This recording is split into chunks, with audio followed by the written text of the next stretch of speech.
আরেক প্রকার বিধিবিধান শুধু অন্তরে বিশ্বাস করলেও চলে না, আর শরীরের বাহ্যিক অঙ্গের দ্বারা পালনও করা যায়, বরং বিশ্বাসও করতে হয় অন্তরের দ্বারা, পালনও করতে হয় অন্তরের দ্বারা। এমন অন্তরের দ্বারা পালনীয় বিধিবিধানকে আখলাক বলা হয়। ঈমান, আকীদা, ইবাদত, বন্দেগী, আখলাক।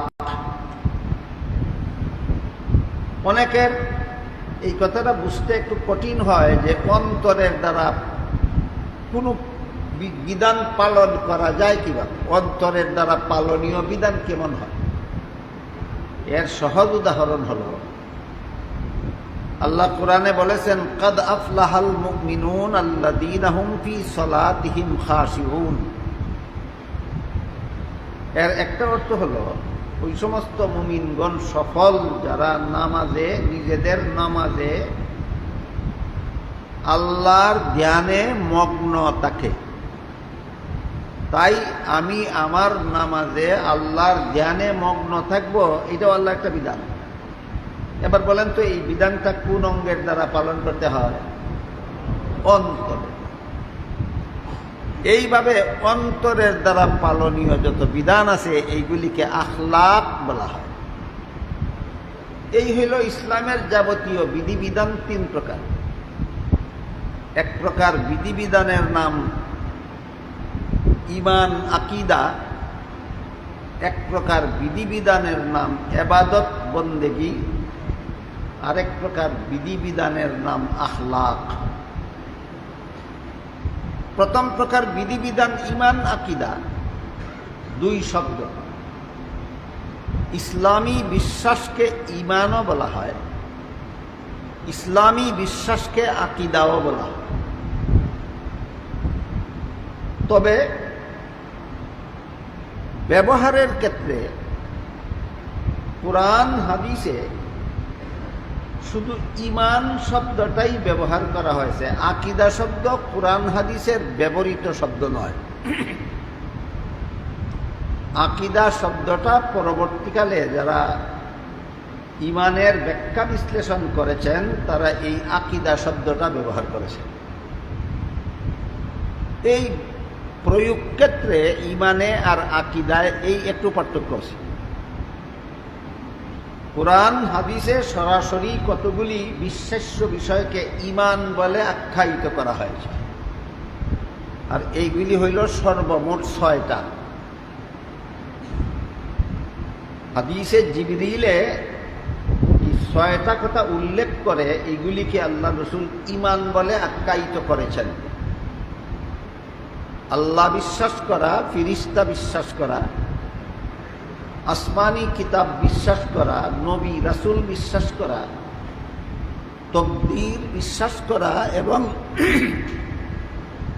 আখিরাতের চিরস্থায়ী জীবন বিশ্বাস করা। এই 6টা বিশ্বাসকে হাদিস শরীফে আল্লাহ রাসূল ঈমান বলে আখ্যায়িত করেছে। কুরআনের বিভিন্ন আয়াতে এইগুলিকে ঈমান বলা হয়েছে। আকীদা শব্দ কুরআন হাদিসের ব্যবহৃত শব্দ নয়। আকীদা শব্দ ঈমানের ব্যাখ্যা বিশ্লেষণ যারা করেছেন তাদের উদ্ভাবিত একটা পরিভাষা।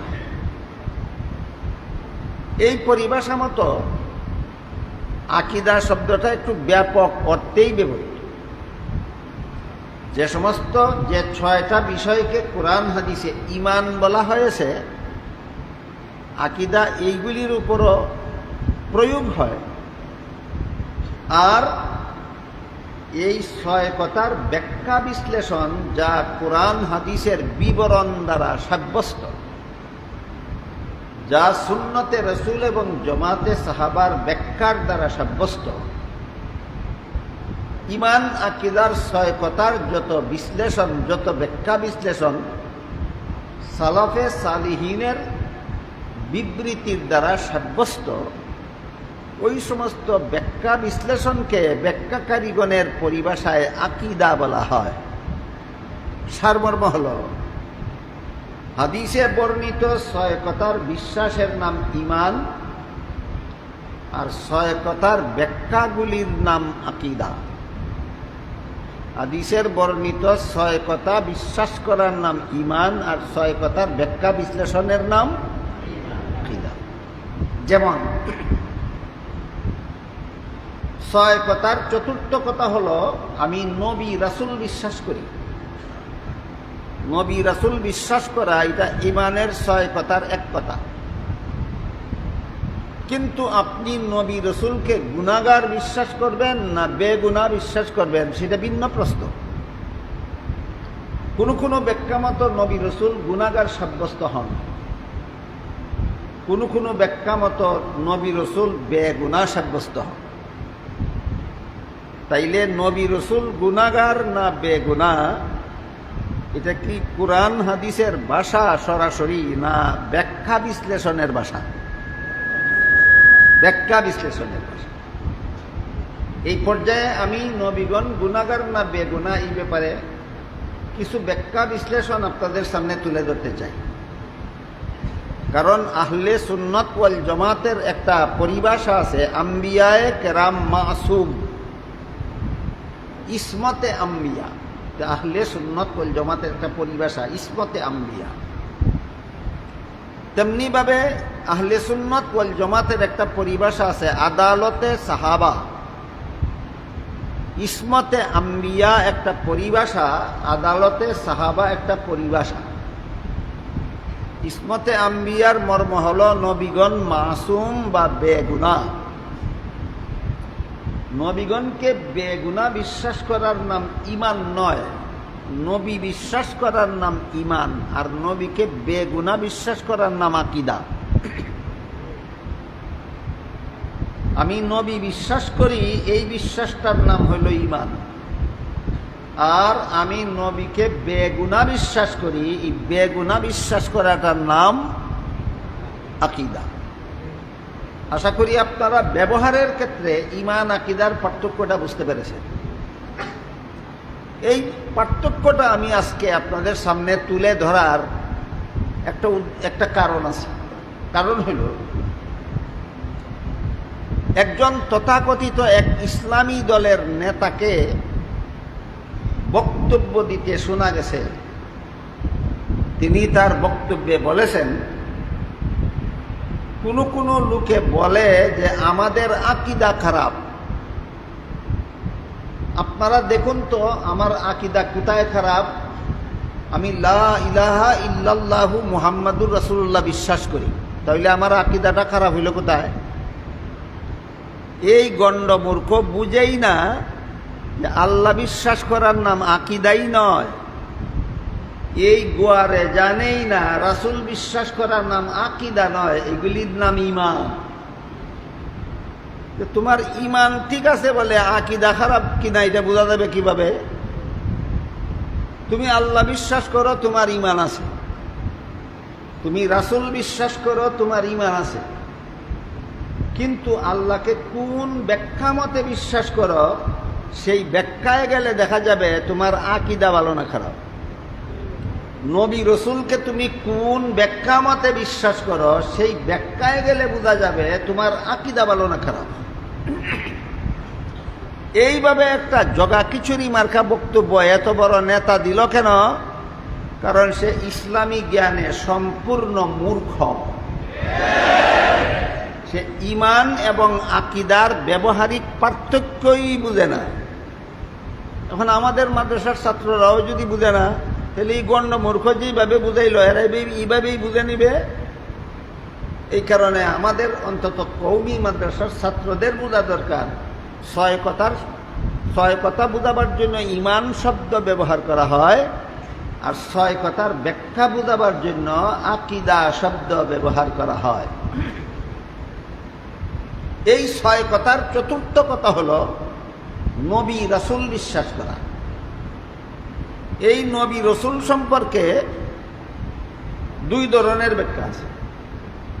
এক ব্যাখ্যা মতে নবী বেগুনাহ, আর এক ব্যাখ্যা মতে নবী গুনাহগার। যে ব্যাখ্যা মতে নবী বেগুনাহ, এরকম ব্যাখ্যা কোরআনের দ্বারাও প্রমাণিত। যেমন কোরআনের এক আয়াতে আল্লাহ বলেন, লা ইয়ানালু আহদিজ জালিমিন।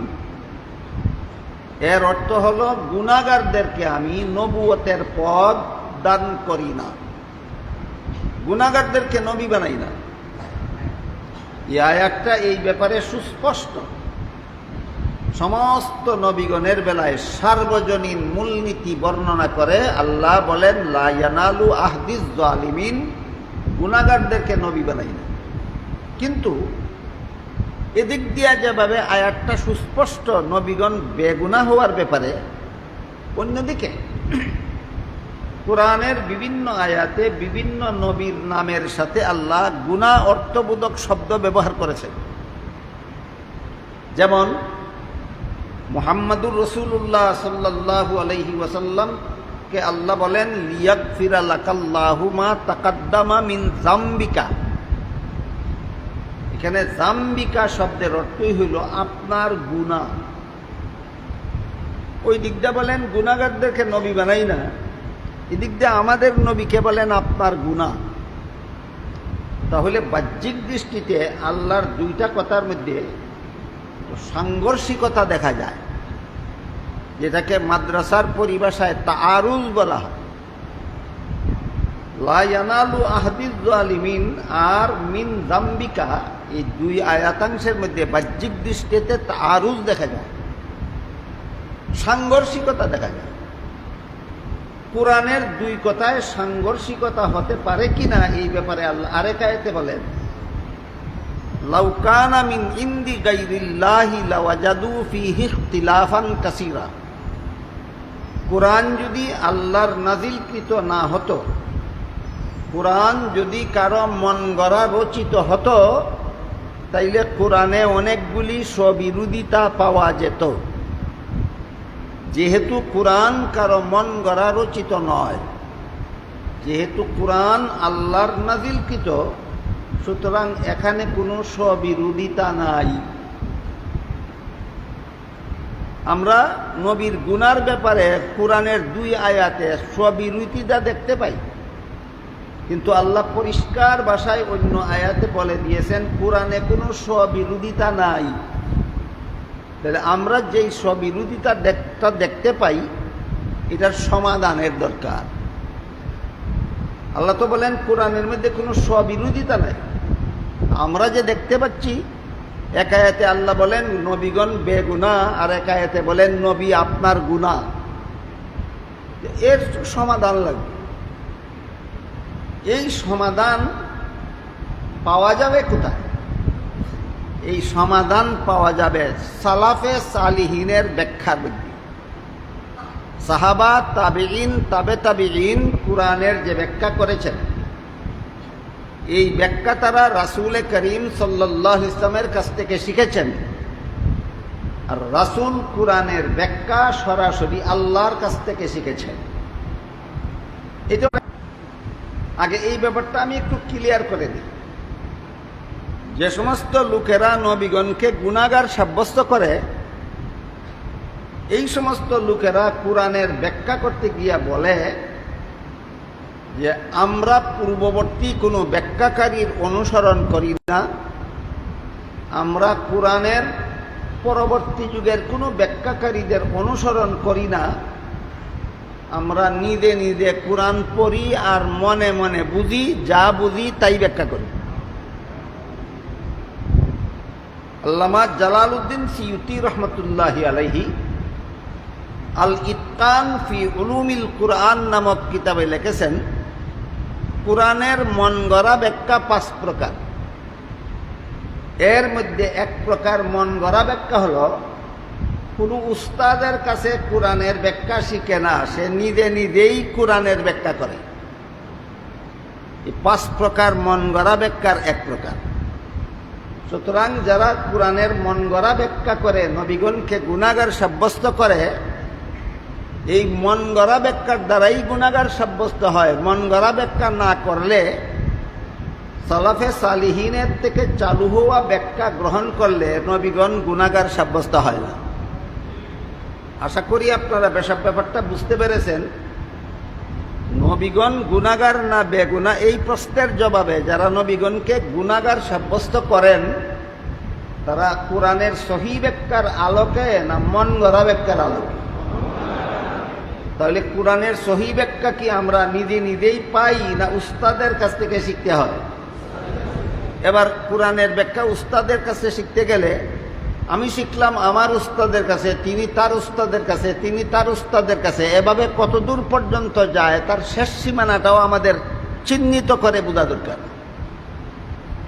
আমি কোরআনের ব্যাখ্যা শিখেছি আমার উস্তাদের কাছে, তিনি তার উস্তাদের কাছে, তিনি তার উস্তাদের কাছে, তিনি তার উস্তাদের কাছে। তিনি একজন তাবেঈর কাছে তাবেঈ কোরআনের ব্যাখ্যা শিখেছেন একজন, তিনি তাবে তাবির কাছে তাবে তাবি কোরআনের ব্যাখ্যা শিখেছেন একজন তাবেঈর কাছে, তাবেঈ কোরআনের ব্যাখ্যা শিখেছেন সাহাবীর কাছে, সাহাবী কোরআনের ব্যাখ্যা শিখেছেন রাসূলের কাছে। এবার প্রশ্ন জাগে, তাহলে রাসূল কোরআনের ব্যাখ্যা কি নিজে নিজেই শিখেছিলেন? এই প্রশ্নের জবাব পাওয়া যায় কোরআনের সেই আয়াতে যেখানে আল্লাহ বলেন, লা তুহাররিক বিহি লিসানাকা লিতাজালা বিহি ইন্না আলাইনা জামআহু ওয়া কুরআনা ফাইযা ক্বারানাহু ফাত্তাবি কুরআনাহু সুম্মা ইন্না আলাইনা বায়ানা। এই শেষ অংশটা সুম্মা ইন্না আলাইনা বায়ানা। অতঃপর এই কোরআনকে বুঝিয়ে দেওয়া, বর্ণনা করা, এই কোরআনের ব্যাখ্যা বিশ্লেষণ আপনাকে শিক্ষা দেওয়া, এটা আমি আল্লাহর দায়িত্ব। এই আয়াতের দ্বারা পরিষ্কার হয়ে গেল একজন উম্মতে তাবে তাবির কাছে কোরআনের ব্যাখ্যা শিখেছিল, তিনি একজন তাবেঈর কাছে কোরআনের ব্যাখ্যা শিখেছিলেন, তিনি একজন সাহাবীর কাছে কোরআনের ব্যাখ্যা শিখেছিলেন, সাহাবী রাসূলের কাছে কোরআনের ব্যাখ্যা শিখেছিলেন। রাসূল কোরআনের ব্যাখ্যা নিজে নিজেই বুঝেছিলেন না আল্লাহর কাছে শিখেছিলেন? কোরআন ব্যাখ্যার এই উস্তাদের ধারাবাহিকতাটা কোনো দিন যেন কওমি মাদ্রাসার কোনো ছাত্র ভুলে না যায়। অন্তত কওমি মাদ্রাসার কোনো ছাত্র কোরআন ব্যাখ্যার এই ধারাবাহিকতা যেন ভুলে না যায়। আল্লাহ রাসূলকে কোরআনের যেই ব্যাখ্যা শিক্ষা দিয়েছিলেন, রাসূল তার সাহাবাগণকে সেই ব্যাখ্যাই শিক্ষা দিয়েছিলেন। সাহাবাগণ রাসূলের কাছে কোরআনের ব্যাখ্যা যেমনটা শিখেছিলেন, তাবিঈনকে তেমনটাই শিক্ষা দিয়েছিলেন। তাবেঈন সাহাবায়ে কেরামের কাছ থেকে কোরআনের ব্যাখ্যা যেমনটা শিখেছিলেন, তাবে তাবিঈনকে তেমনটাই শিক্ষা দিয়েছিলেন।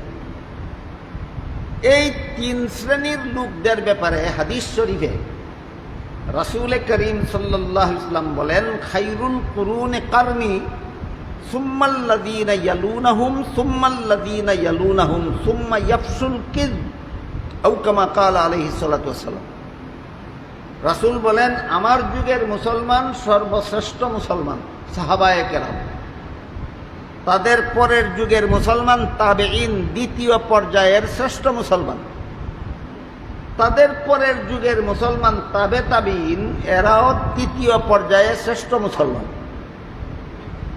উম্মতের শুরুর দিকের তিন শ্রেণীর মুসলমানকে আল্লাহ রাসূল শ্রেষ্ঠ মুসলমান আখ্যা দিয়ে সাথে সাথে বলেছেন এরপরে মিথ্যার ছড়াছড়ি হবে। এজন্য কোরআনের সহি ব্যাখ্যা আল্লাহ রাসূলকে শিক্ষা দিয়েছিলেন, রাসূল পরবর্তী সাহাবাদেরকে শিক্ষা দিয়েছিলেন। এই সহি ব্যাখ্যার ধারাবাহিকতা নিশ্চয়তার সাথে তাবে তাবি পর্যন্ত পৌঁছে। সুতরাং কোরআনের এক আয়াতে আল্লাহ বলেছেন নবীগণ বেগুনাহ, আর এক আয়াতে বলেছেন নবীর গুনাহ। তো আল্লাহর কথার মধ্যে তো সাংঘর্ষিকতা নাই, আল্লাহ নিজেই দাবি করেছেন। তাহলে আমরা যে সাংঘর্ষিকতাটা দেখতে পাচ্ছি, এটার সমাধান আমি নিজে নিজেই করব মন গড়া ব্যাখ্যা মতো, না অনুসরণীয় তিন যুগের মনীষীদের কাছ থেকে নিতে হবে? অনুসরণীয় তিন যুগের মনীষীদের কাছ থেকে এই সাংঘর্ষিকতার সমাধান নিতে হবে।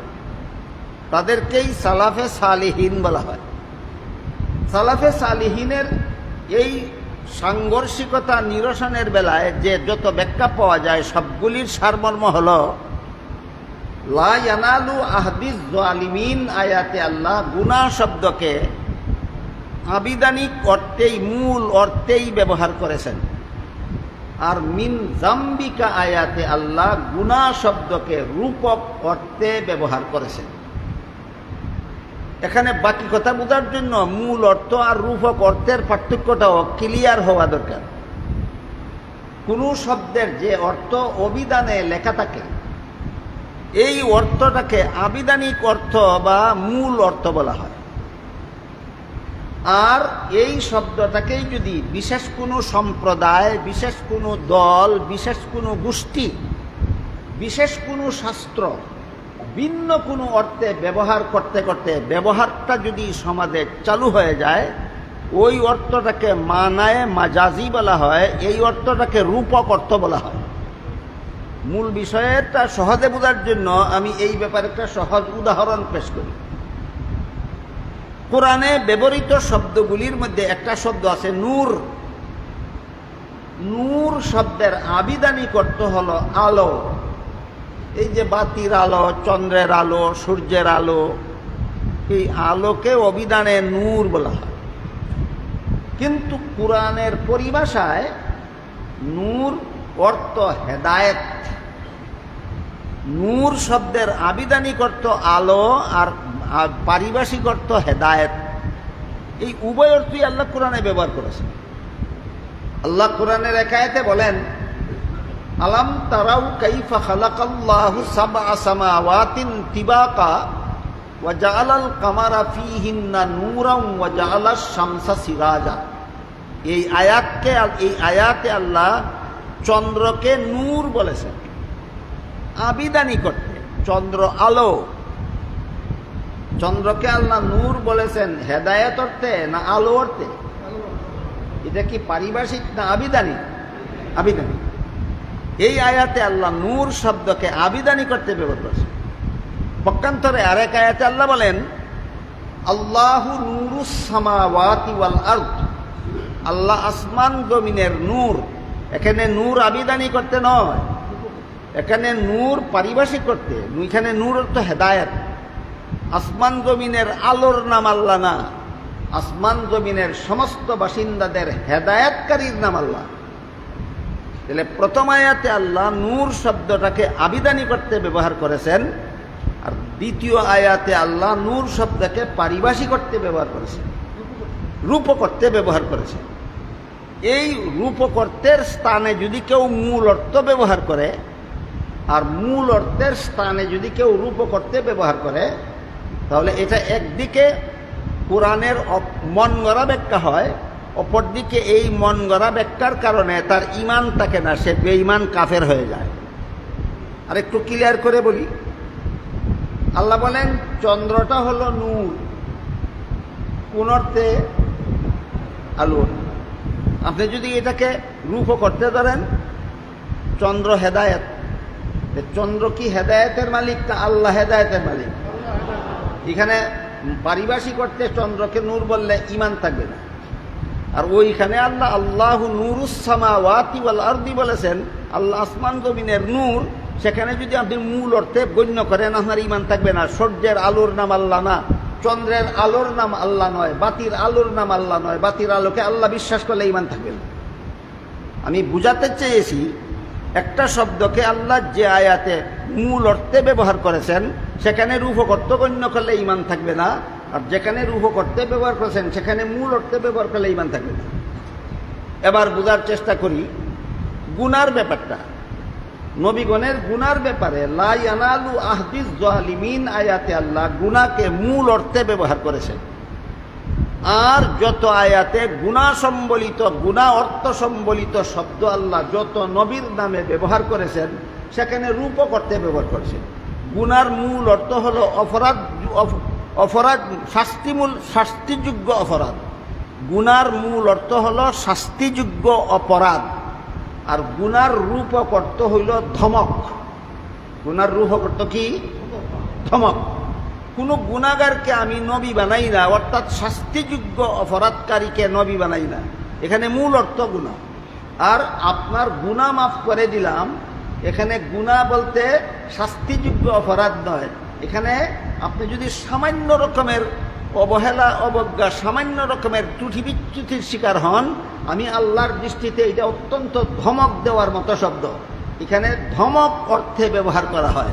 ওইখানে শাস্তিযোগ্য অপরাধ অর্থে ব্যবহৃত, আর এখানে ধমকের অর্থে ব্যবহৃত। এই পার্থক্যটা আমরা সলফে সালিহিনের তফসির থেকে পাই। এই পার্থক্যটা কোথায় ভাই? নিজের মনের কোনায় না সলফে সালিহিনের ব্যাখ্যায়? সলফে সালিহিনের ব্যাখ্যায় এক জায়গায় নবীর গুণা অর্থ মূল অর্থ, আর এক জায়গায় গুণা অর্থ রূপক অর্থ। আপনি যদি মূল অর্থের ক্ষেত্রে রূপক অর্থ গ্রহণ করেন আর রূপক অর্থের ক্ষেত্রে মূল অর্থ গ্রহণ করেন, তাহলে আপনার ব্যাখ্যা হবে কোরআনের মন গড়া ব্যাখ্যা। এইভাবে কোরআনের মন গড়া ব্যাখ্যার আশ্রয়ে যারা যারা নবীগণকে গুনাহগার সাব্যস্ত করে, তাদের মধ্যে একজনের নাম হযরত মাওলানা সাদ সাহেব, আর একজনের নাম মৌলানা সাহেব সাহেব তো ফুল মৌলানা, পরিপূর্ণ মৌলানা, আর একজন হাফ মৌলানা, অর্ধেক মৌলানা সৈয়দ আবুল আলা মওদুদি সাহেব। ফুরা মৌলানাও এই কোরআনের মন গড়া ব্যাখ্যার মাধ্যমে নবীগণকে গুনাহগার সাব্যস্ত করে, হাফ মৌলানাও কোরআনের মন গড়া ব্যাখ্যার মাধ্যমে নবীগণকে গুনাহগার সাব্যস্ত করে।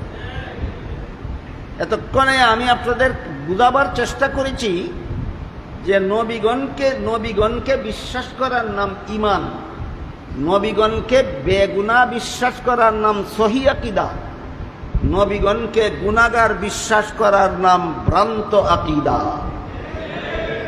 নবীগণকে বেগুনা বিশ্বাস করার নাম ঈমান নয়, সহিহ আকীদা। নবীকে গুনাহগার বিশ্বাস করার নাম ঈমানও নয়, সহিহ আকীদাও নয়, ভ্রান্ত আকীদা।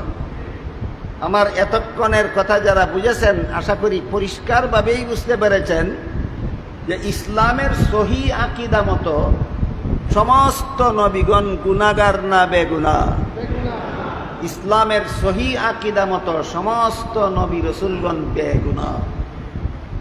নবীগণকে গুনাহগার সাব্যস্ত করার এই ভ্রান্ত মতবাদ, নবীগণকে গুনাহগার সাব্যস্ত করার এই ভ্রান্ত মতবাদ কোনো মুসলমানের মস্তিষ্ক প্রসূত নয়, বরং নবীগণকে গুনাহগার সাব্যস্ত করার এই জঘন্যতম ভ্রান্ত মতবাদ খ্রিস্টানদের কাছ থেকে আমদানিকৃত।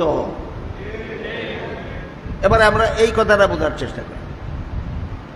বাংলাদেশে খ্রিস্টানেরা তাদের ধর্ম প্রচারের জন্য যত বই পুস্তক প্রকাশ করেছে, এগুলির মধ্যে একটা বইয়ের নাম আছে কোরআনের আলোকে বেহেশতে যাওয়ার পথ।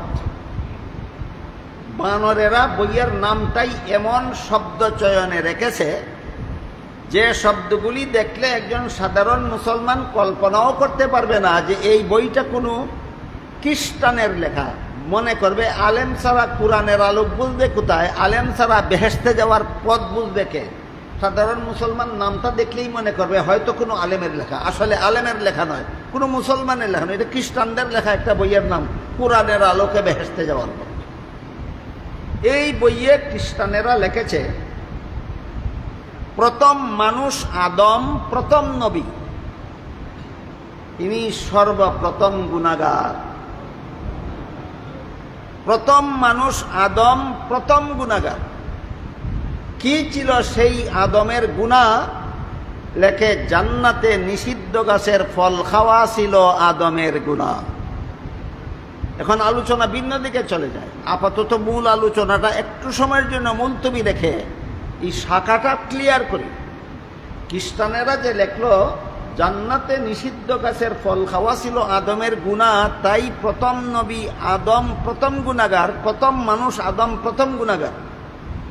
এই যুক্তির ভিত্তিটা কতটুকু শুদ্ধ বাবু? আদম আলাইহিস সালামকে আল্লাহ জান্নাতে একটি গাছের ফল খেতে নিষেধ করেছিলেন, কিন্তু শেষ পর্যন্ত আদম শয়তানের ধোঁকায় পড়ে নিষিদ্ধ গাছের ফল খেয়েছিলেন। এই ঘটনা কোরআনের বিভিন্ন আয়াতে আছে, রাসূলের বিভিন্ন হাদিস আছে। যারা কোরআনের মন গড়া ব্যাখ্যা করে তারা বলে আল্লাহর আদেশ নিষেধ লঙ্ঘন করলেই তো গুনাহ হয়, আর আদম যে লঙ্ঘন করলেন সে কথা তো কোরআনেই আছে। সুতরাং নিষিদ্ধ গাছের ফল খাওয়া যেহেতু আল্লাহর নিষেধ লঙ্ঘন, তাই নিষেধ লঙ্ঘনের নাম ওই গুনাহ, এই জন্য আদম গুনাহগার। এটা হইল কোরআনের মন গড়া ব্যাখ্যার ভাষণ। আদমের নিষিদ্ধ গাছের ফল খাওয়ার সহি ব্যাখ্যা হইল, মানুষের কোনো কাজে সওয়াব হয়, কোনো কাজে গুনাহ হয় দুনিয়ার জীবনে, জান্নাতি জীবনের কোনো কাজে সওয়াব নাই, গুনাহ নাই। এবার বলুন, আদম নিষিদ্ধ গাছের ফল খেয়েছিলেন দুনিয়ার জীবনে না জান্নাতি জীবনে? এর সাথে সওয়াবেরও কোনো সম্পর্ক নাই, গুনারও কোনো সম্পর্ক নাই। সুতরাং এই ব্যাখ্যাটা লা ইয়ানালু আহদিজ জালিমিনের সাথে সাংঘর্ষিক না, অনুকূল। এই জন্য এই ব্যাখ্যাটা হইল সহি। আরেক ব্যাখ্যা হইল, আদমের নিষিদ্ধ গাছের ফল খাওয়ার আরেকটা বিশুদ্ধ ব্যাখ্যা হলো, দুনিয়ার জীবনেও কোনো মানুষ আল্লাহর নিষিদ্ধতার কথা ভুলে গিয়ে যদি লঙ্ঘন করে তাহলে দুনিয়াতেও গুনাহ হয় না। যেমন রোজাদারদেরকে আল্লাহ দিনের বেলায় খানা পিনা করতে নিষেধ করেছেন, কিন্তু কোনো রোজাদার যদি রোজার কথা ভুলে গিয়ে খানা পিনা করেই ফেলে, বলুন তো আপনারা কি পরিমাণ গুনাহ হয়? মোটেও না। আল্লাহর নিষেধ লঙ্ঘন হইল কিন্তু গুনাহ হইল, কেন? ভুলের কারণে। ঠিক তেমনি ভাবে আদমের নিষিদ্ধ গাছের ফল খাওয়ার ব্যাপারে আল্লাহ বলেন, নাসিয়া আদম, আদম ভুলে গেল। তুমি ভুলে গিয়ে আল্লাহর নিষেধ লঙ্ঘন করলে গুনাহ হয় না। তোমার বাবার বাবার বাবা 14 গোষ্ঠীর বাবা আদমে ভুলে গিয়ে আল্লাহর নিষেধ লঙ্ঘন করলে গুনাহ হয়, তুই বেটা কোরআন শিখ। সুতরাং খ্রিস্টানেরা যে দেখলো প্রথম নবী আদম জান্নাতে নিষিদ্ধ গাছের ফল খেয়ে প্রথম গুনাহগার হয়েছিলেন, সহি ব্যাখ্যা মতো না ভুল ব্যাখ্যা? অতঃপর এই বইয়ে খ্রিস্টানেরা লেখে, যেহেতু জান্নাতে নিষিদ্ধ গাছের ফল খেয়ে আদম গুনাহ করেছিলেন, তাই এই আদমের বংশে পরবর্তীতে যত নবী জন্মগ্রহণ করেছে সবগুলি জন্মগত গুনাহগার। আদমের গুনাহ ছিল নিষিদ্ধ গাছের ফল খাওয়া, আর পরবর্তী নবীগণের গুনাহ ছিল গুনাহগারের ঘরে জন্ম হওয়া। পরিষ্কারভাবে বুঝুন, খ্রিস্টানদের ধর্মমতে আদমের গুনাহ ছিল জান্নাতে নিষিদ্ধ গাছের ফল খাওয়া, আর পরবর্তী নবীগণের গুনাহ ছিল গুনাহগার আদমের ঔরসে জন্ম হওয়া। জন্ম হওয়াটাই গুনাহ।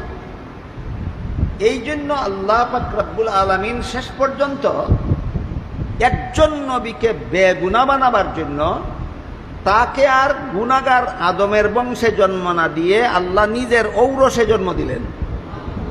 তিনি হলেন হযরত ঈসা আলাইহিস সালাম। শুধুমাত্র ঈসা নবী আল্লাহর বংশে জন্ম হওয়ার কারণে বেগুনাহ, আর বাকি সবগুলি নবী পাপিষ্ঠ আদমের বংশে জন্ম হওয়ার কারণে সবগুলি নবী গুনাহগার। খ্রিস্টানদের ধর্মীয় আকীদা বিষয়টা বুঝার পরে এবার বলুন, যে কোনো ভুল ব্যাখ্যা, যে কোনো মন গড়া ব্যাখ্যার মাধ্যমে নবীগণকে গুনাহগার সাব্যস্ত করা ইসলামী মতাদর্শ না খ্রিস্টানি মতাদর্শ? সুতরাং মুসলমান সমাজে যে কোনো পণ্ডিত যে কোনো অপব্যাখ্যার মাধ্যমে নবীগণকে গুনাহগার সাব্যস্ত করে, এরা জেনে হোক না জেনে হোক, বুঝে হোক না বুঝে হোক, এরা মুসলমানদের সমাজে খ্রিস্টানদের দালালি করে বেড়ায়। সারমর্ম হইল, নবীগণকে যারা গুনাহগার বলে আকীদা পোষণ করে এরা খ্রিস্টানের দালাল। নবীগণকে গুনাহগার সাব্যস্ত করার মতো সকল প্রকার অপব্যাখ্যা কোনো মুসলমানের মস্তিষ্ক প্রসূত নয়, এটা খ্রিস্টানদের কাছ থেকে আমদানিকৃত। এই হইল তার ইতিহাস। কাজেই আমরা নবীগণকে যদি গুনাহগার মনে করি তাহলে আমার ঈমান নাই না আকীদা খারাপ? আকীদা খারাপ। নবীগণকে যদি বেগুনাহ বিশ্বাস করি তাহলে আমার আকীদা খারাপ না আকীদা ভালো? এই একটা পর্যালোচনা বর্তমান বাংলাদেশে চলছে, কোন মুসলমানের আকীদা ভালো আর কোন মুসলমানের আকীদা খারাপ।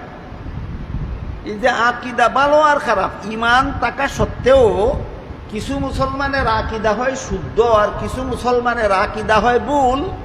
এই আকীদা ভুলের পরিণতি কি? আকীদার ভুলের সুস্পষ্ট পরিণতি বর্ণনা করে হাদিস শরীফে রাসূল করিম সাল্লাল্লাহু আলাইহি ওয়াসাল্লাম বলেন, সিনতানে ওয়া সাবউনা ফিন নার ওয়া ওয়াহিদাতুন ফিল জান্নাহ। হাদিসের মর্ম হলো, রাসূল বলেন আমার মুসলমান উম্মত 73 দলে বিভক্ত হবে। তন্মধ্যে 72 দল মুসলমান ইমানের 6 কথা বিশ্বাস করা সত্ত্বেও আকীদা ভুল হওয়ার কারণে জাহান্নামী হবে। 72 দল মুসলমান ইমানের 6 কথা বিশ্বাস করা সত্ত্বেও, এই জন্যই মুসলমান। তাহলে ইমানের 6 কথার বিশ্বাসকারী মুসলমান জাহান্নামী হওয়ার কারণ আল্লাহ রাসূল কি দর্শালেন? আকীদা ভুল। 72 দল মুসলমানের আকীদা ভুলের কারণে জাহান্নামী হবে। এদের নামাজ, রোজা, ইবাদত, বন্দেগী, আমল, আখলাক কোনো কিছুই এদেরকে জাহান্নাম থেকে রক্ষা করতে পারবে না। কাজেই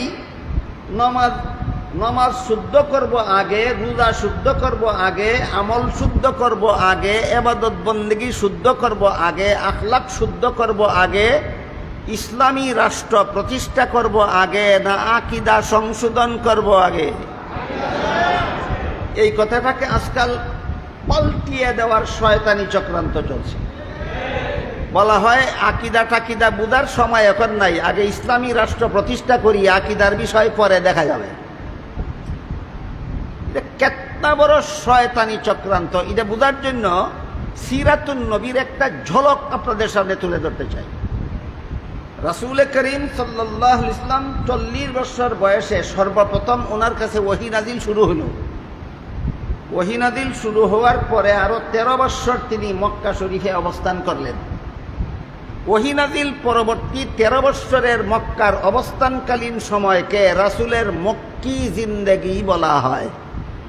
বুঝেন তো? কুরআন নাজিল শুরু হওয়ার পরের থেকে আরো 13 বছর রাসূল মক্কায় অবস্থান করেছিলেন। এই 13 বছরের জীবন ইতিহাসকে রাসূলের মক্কি জিন্দেগি বলা হয়। এই 13 বছর পরে রাসূল মক্কা শরীফ থেকে হিজরত করে মদিনা শরীফ গিয়ে একটা ইসলামী রাষ্ট্র প্রতিষ্ঠা করেন। তাইলে রাসূল মক্কা শরীফে ইসলামী রাষ্ট্র প্রতিষ্ঠা করেছিলেন না মদিনা শরীফে? মক্কা শরীফের 13 বছর কি করলেন? মক্কা শরীফের 13 বছর শুধু ঈমান, আকীদা আর আমল শুদ্ধ করে দিলেন। 13 বছরের মক্কি জিন্দেগি হইল ঈমান শুদ্ধ, আকীদা শুদ্ধ, আমল শুদ্ধ। 10 বছরের মদনী জিন্দেগিতে হলো ইসলামী রাষ্ট্র প্রতিষ্ঠা। সিরাতুন নবীর এই সিরিয়াল, সিরাতুন নবীর এই ধারাবাহিকতা যারা জানেন অথবা এখন বুঝতে পেরেছেন, তারা বলুন তো, রাষ্ট্র প্রতিষ্ঠা আগে না ঈমান শুদ্ধ আগে? রাষ্ট্র প্রতিষ্ঠা আগে না আকীদা শুদ্ধ আগে? রাষ্ট্র প্রতিষ্ঠা আগে না আমল শুদ্ধ আগে? রাষ্ট্র প্রতিষ্ঠা আগে না আখলাক শুদ্ধ আগে? আখলাক কি? চরিত্র। যদি চরিত্রহীন হয়, কোনো মানুষ যদি চরিত্রহীন হয় আর ইসলামী রাষ্ট্র প্রতিষ্ঠার আন্দোলনে শরিক হয়, চরিত্রবান না চরিত্রহীন? আন্দোলন কিসের? ইসলামী রাষ্ট্র প্রতিষ্ঠার। চরিত্রহীনে যদি ইসলামী রাষ্ট্র প্রতিষ্ঠার আন্দোলন করে, তাইলে সে যেহেতু চরিত্রহীন পরকিয়া করবে, ভিন্ন নারীর সাথে জিনা করবে। যদি ধরা পড়ে যায়, তাহলে বলবে নবীরাও পরকিয়া করেছেন, নবীরাও জিনা করেছেন। ধরা পড়ে গেলে বলবে সাহাবাগণও পরকিয়া করেছেন, সাহাবাগণও জিনা করেছেন। সুতরাং যেখানে নবীরা পরকিয়া করে, জিনা করে, যেখানে সাহাবাগণ পরকিয়া করে, জিনা করে, সেখানে আমার এগুলি তো দোষের কোনো ব্যাপারই নয়। এইভাবে আত্মরক্ষার চেষ্টা করবে চরিত্রহীন যদি রাষ্ট্র প্রতিষ্ঠার আন্দোলনে যায়। আমি কি আপনাদেরকে বুঝাতে পারলাম? যার ঈমান শুদ্ধ না, যার আকীদা শুদ্ধ না, যার আখলাক শুদ্ধ না, সে যদি রাষ্ট্র প্রতিষ্ঠার আন্দোলনে যায়, কেতনা বড় লম্পট হবে সে। শুধু তাই নয়, যাদের আকীদা ভুল, এরা যদি গদি দখল করেও ফেলে, কেমন গদি হবে, দেশটা কেমন হবে, সেই দেশের মুসলমানের দশাটা কি হবে, আমাদের ইতিহাস থেকে শিখতে হবে। বাদশাহ হারুনুর রশিদের ছেলের নাম ছিল বাদশাহ মামুনুর রশিদ। সেও একটা দেশের গদির অধিকারী হয়েছিল এবং ইসলামী শাসনের নামে। বাদশাহ মামুনুর রশিদ দেশের গদিতে অধিষ্ঠিত হয়েছিল অনুইসলামিক শাসনের নামে না ইসলামী শাসনের নামে? কিন্তু তার আকীদা ছিল খারাপ। বাদশাহ মামুনুর রশিদ গদি দখল করছে ইসলামী শাসনের নামে, কিন্তু আকীদা খারাপ। বাদশাহ মামুনুর রশিদ মুতাজিলি আকীদা পোষণ করত। মুতাজিলাদের আকীদা যে কি পরিমাণ খারাপ, কতগুলি আকীদা খারাপ, আমি বাকি রাতে বলে শেষ করতে পারবো না।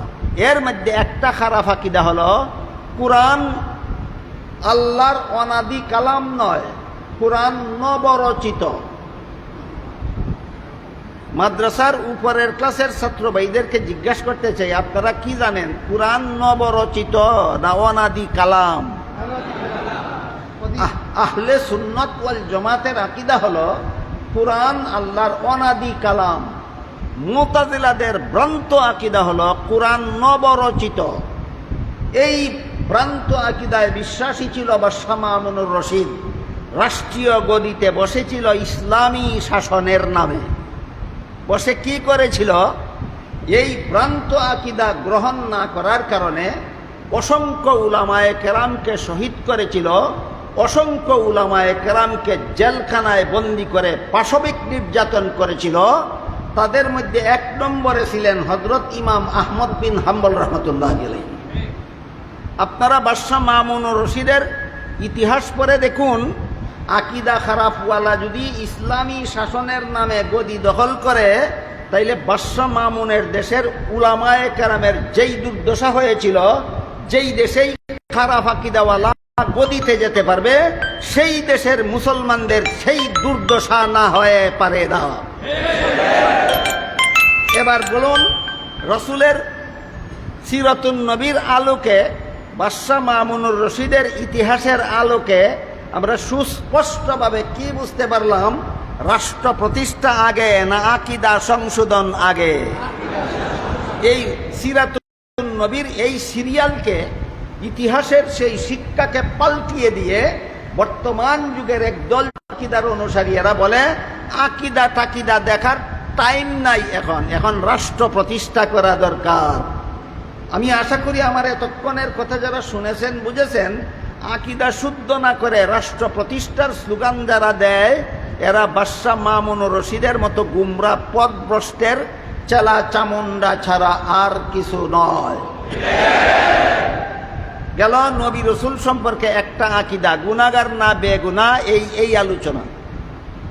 ঠিক তেমনি ভাবে, যেমন ভাবে নবী রসুলগণকে গুনাহগার মনে করা ভ্রান্ত মতবাদ, ভুল আকীদা, নবীগণকে বেগুনাহ মনে করা সহি আকীদা, ঠিক তেমনি ভাবে আদালতে সাহাবা আর একটা ব্যাপার আছে। আম্বিয়ায়ে কেরাম মাসুম। আহলে সুন্নাত ওয়াল জামাতের পরিভাষায় নবীগণ হলেন মাসুম। এই মাসুমের ব্যাখ্যা এতক্ষণ আমি আপনাদের সামনে তুলে ধরেছি। আর আহলে সুন্নাত ওয়াল জামাতের আকীদা মতে সাহাবায়ে কেরাম মাসুম নন, মাগফুর। এই দুইটা পরিভাষা অন্তত আমাদের মাদ্রাসার ছাত্রদের স্মরণ রাখা দরকার। নবীগণ হলেন মাসুম আর সাহাবাগণ হলেন মাগফুর। মাসুমের অর্থ জীবনে কোনোদিন গুনাহ করেনই না, আর মাগফুরের অর্থ অতীত জীবনে গুনাহ করে থাকলেও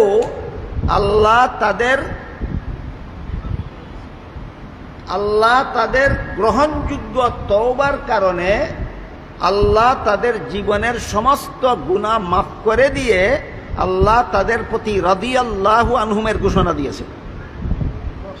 বিষয়টা একটু ক্লিয়ার করি। একবার রাসূল করিম সাল্লাল্লাহু আলাইহি ওয়াসাল্লামের পবিত্র দরবারে সাহাবায়ে কেরামের একটা পরামর্শ সভা চলতেছিল। সেই সভায় হযরত আবু বকর সিদ্দিক রাদিয়াল্লাহু আনহু আর হযরত উমর ফারুক রাদিয়াল্লাহু, তারা দুইজনের মধ্যে একটু কথা কাটাকাটি হয়ে দুজনেরই গলার আওয়াজ একটু বড় হয়ে গেছিল। নবীর দরবারে কথা কাটাকাটি করতে গিয়া গলার আওয়াজ বড় হওয়াটাকে এর প্রতিবাদ করে আল্লাহ আয়াত নাজিল করে বলেন, ইয়া আইয়ুহাল্লাযীনা আমানু লা তারফাউ আসওয়াতাকুম ফাওকা সাওতিন নবী ওয়া লা তাজহারু লাহু বিল কাওলি কাজাহরি বাযিকুম লিবাযিন আন তাহবাতু আমালুকুম ওয়া আনতুম লা তাশউরুন।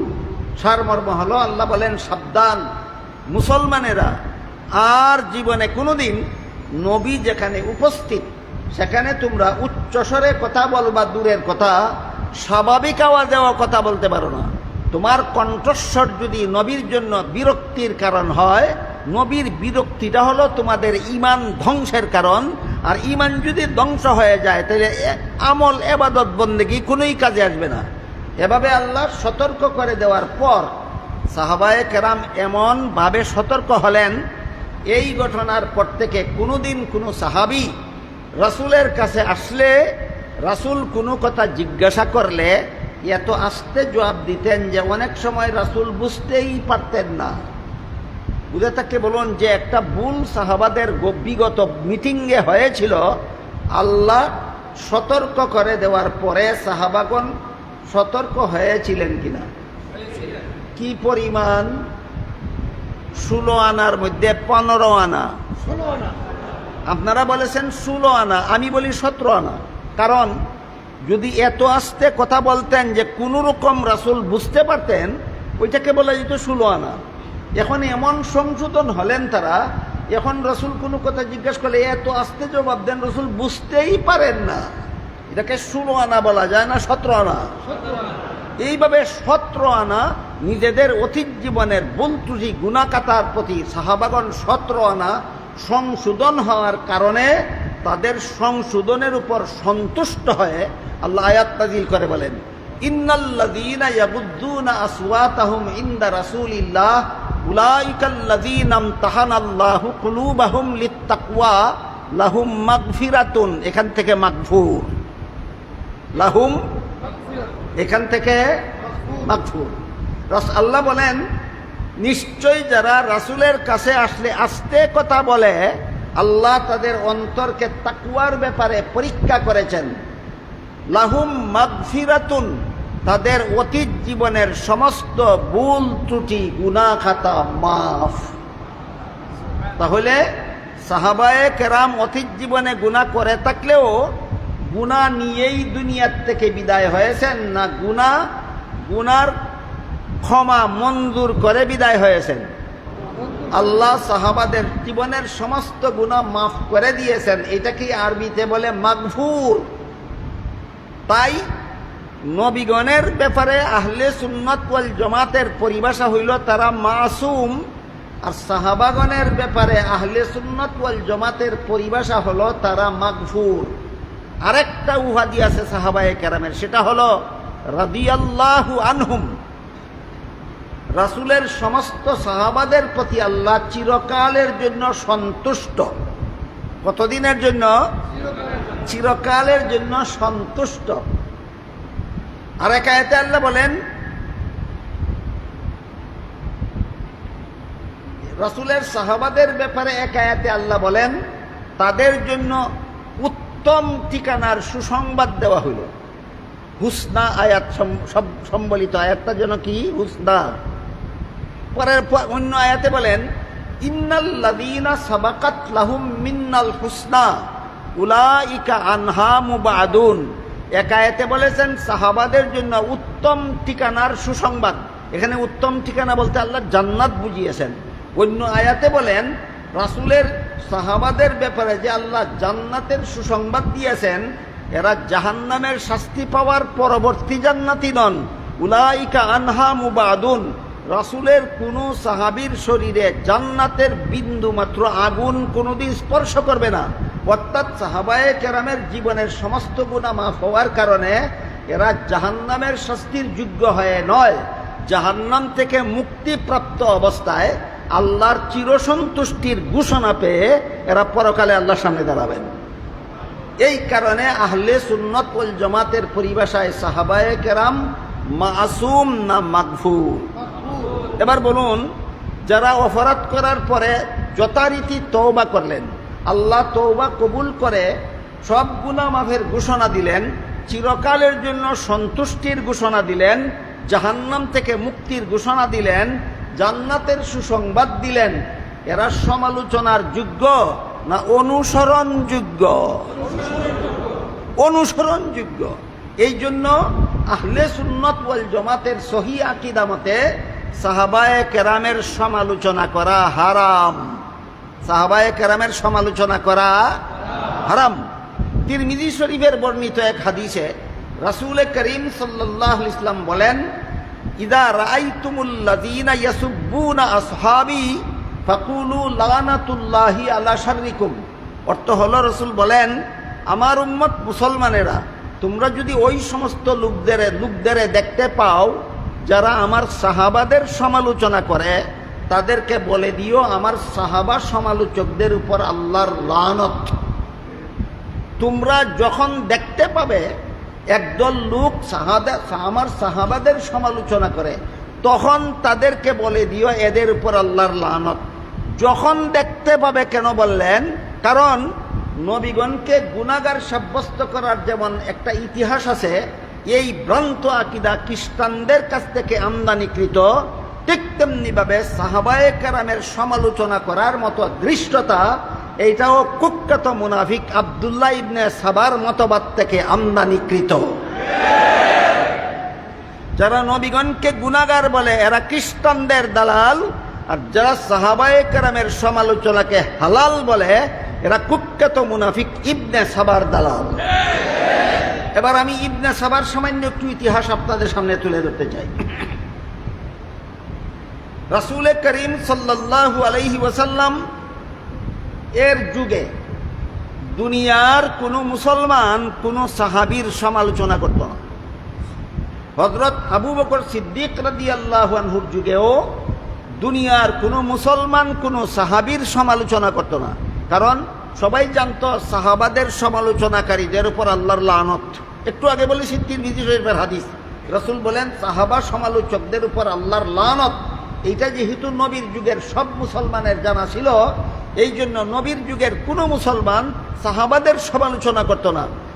হযরত আবু বকরের যুগের সব মুসলমানের এই কথা জানা ছিল, হযরত উমরের যুগের সব মুসলমানের এই কথাটা জানা ছিল যে সাহাবা সমালোচকদের উপর আল্লাহর লানত। এই জন্য নবীর যুগের কোনো মুসলমান দুনিয়ার কোনো সাহাবীর সমালোচনা করেনি, আবু বকরের যুগেও করেনি, উমরের যুগেও করেনি। হযরত উসমান রাদিয়াল্লাহু আনহুর যুগে একটা কুখ্যাত ইহুদি পণ্ডিত ছিল, বাড়ি ছিল তার ইয়ামান দেশে, নাম ছিল আব্দুল্লাহ ইবনে সাবা। সে চক্রান্তমূলকভাবে ইয়ামান দেশ থেকে সফর করে মদিনা শরীফে এসে হযরত উসমান রাদিয়াল্লাহু আনহুর কাছে কলেমা পড়ে মুসলমান হওয়ার নাটক সাজালো। বুঝা থাকলে বলুন, সত্যই মুসলমান হলো না মুসলমান হওয়ার নাটক সাজালো? এই কুখ্যাত মুনাফিক ইবনে সাবা হযরত উসমানের কাছে কলিমা পড়ার নাটক করে মুসলমান সমাজের মুসলমানদের কাছে প্রচার করে দিল ইহুদি পণ্ডিত আব্দুল্লাহ ইবনে সাবা মুসলমান হয়ে গেছে। তারপর এইভাবে সে মুসলমান সমাজে ঢুকার পরে মুসলিম বিশ্বের বিভিন্ন দেশে গেল, মুসলমানে কুন্দল সৃষ্টি, মারামারি সৃষ্টি, ইসলাম ধর্মের আকীদা বিশ্বাস নিয়ে ভ্রান্ত মতবাদ তৈরি করার চক্রান্ত নিয়ে।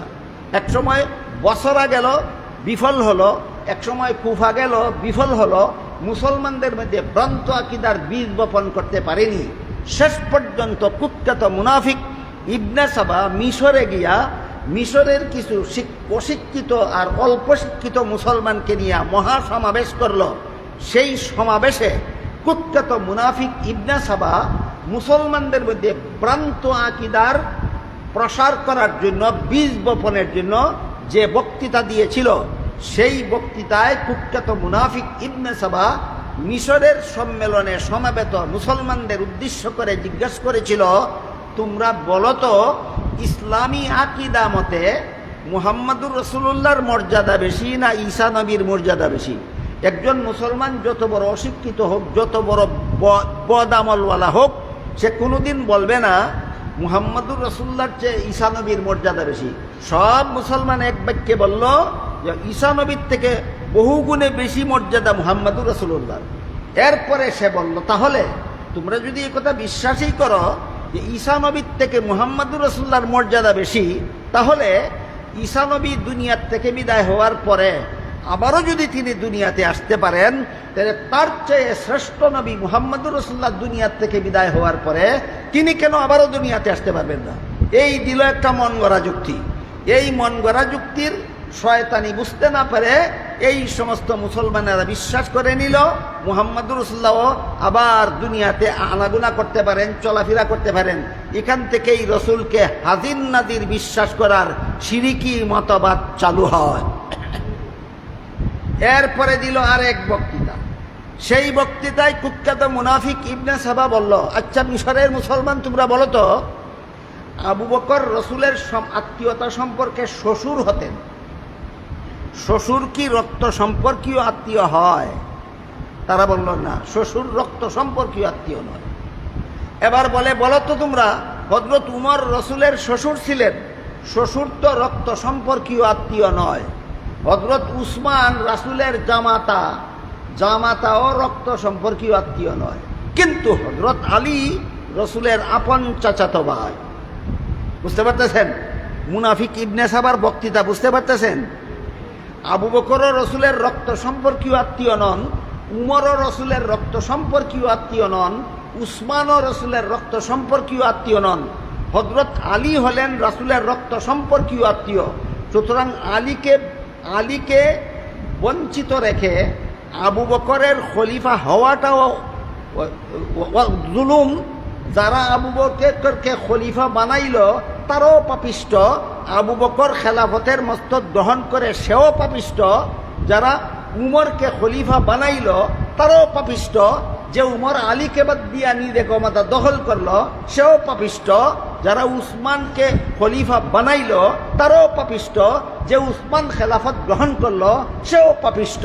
সকলের উচিত ছিল আলীকে খলিফা মনোনীত করা। সুতরাং আলীকে খলিফা মনোনীত না করে যারা যারা খেলাফতের মসনদে বসলো আর যারা যারা বসাইল সবগুলি পাপিষ্ট, সবগুলি ফাসিক। এই হইল সাহাবা মুসলমান সমাজে সাহাবা সমালোচনার আমদানির ইতিহাস। ইতিহাসটা বুঝে থাকলে এবার একটু দয়া করে বলবেন, রসুলের যুগে, আবু বকরের যুগে, উমরের যুগে রসুলের সাহাবার সমালোচনাকারী কেউ ছিল না।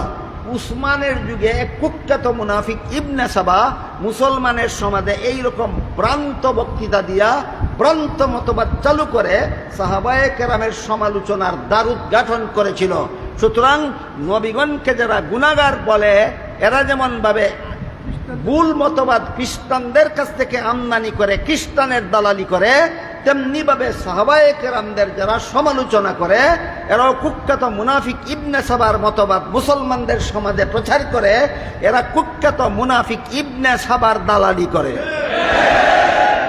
নবীগণকে যারা গুনাহগার বলে এরা খ্রিস্টানের দালাল, সাহাবাগণকে যারা সমালোচনা করে এরা মুনাফিকের কুখ্যাত মুনাফিক ইবনে সাবার দালাল। এবার বলেন, এই সমস্ত দালালদের স্লোগানে আপনারা ইসলামী হুকুমত কায়েমের আন্দোলনে শরীক হবেন না দালালদেরকে আকীদা শুদ্ধ করার দাওয়াত দিবেন? এই হইল ইসলামের এক প্রকার বিধান, যেগুলি অন্তরের দ্বারা পালন করতে হয়। এই বিধানগুলির নাম ঈমান, আকীদা। ঈমান সম্পর্কে অনেক কথাই বলা দরকার ছিল, আমি সময় সুযোগের অভাবে পারলাম না। শুধু আকীদা সম্পর্কে সামান্য একটু আলোকপাত করলাম। আজকের মতো দুইটা আকীদার ব্যাপারে সুস্পষ্ট করে দিলাম। নবীগণকে বেগুনা বিশ্বাস করা বিশুদ্ধ আকীদা, নবীগণকে গুনাহগার মনে করা ভ্রান্ত আকীদা। এরা খ্রিস্টানদের সমাজ থেকে আমদানি করেছে। খ্রিস্টানদের দালালেরাই নবীগণকে গুনাহগার বলে প্রচার করে। আর সাহাবায়ে কেরামকে সমালোচনা করা এটা মুনাফিকের মতবাদ। যারা মুসলমান সমাজে প্রচার করে এই মতবাদ তারা মুনাফিকদের কাছ থেকে আমদানি করেছে।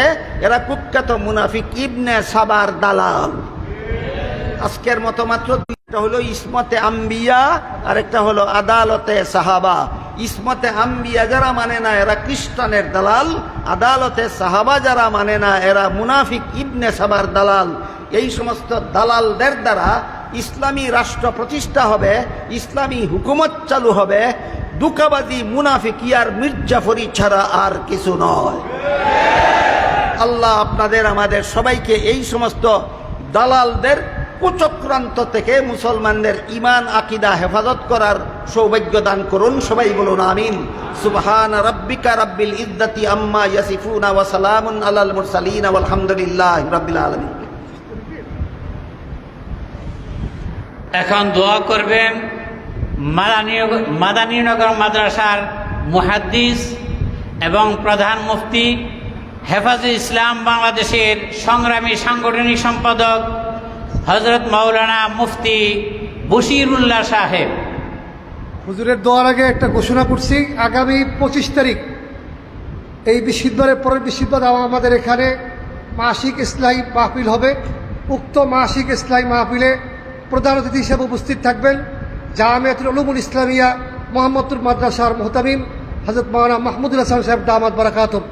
আপনাদের সকলকে উক্ত ইসলাহি মাহফিলে উপস্থিত থাকার জন্য বিনীতভাবে অনুরোধ করছি।